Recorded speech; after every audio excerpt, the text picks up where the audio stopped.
Hey, it's Aaron from Ace Sydney Electricians, and today I'm going to talk about the 5 simple signs to tell if you need an exhaust fan in your bathroom or wet area. Do you get a build-up of mold on the tiles or around the window? Do you get condensation, or is your bath always damp? Do you have to open the window to have a shower? Is there a musty smell? Does the steam build up super quick and make it hard to see? If you have any of these problems, then the solution is simple. You need an exhaust fan in your bathroom.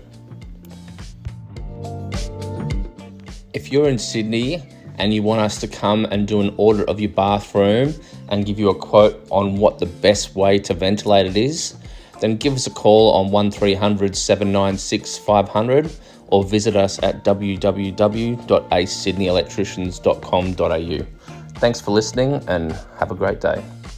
If you want a bit more info on how to work out what type of exhaust fan is best for your bathroom, then click on the link below and it'll take you to our website for all the info you need.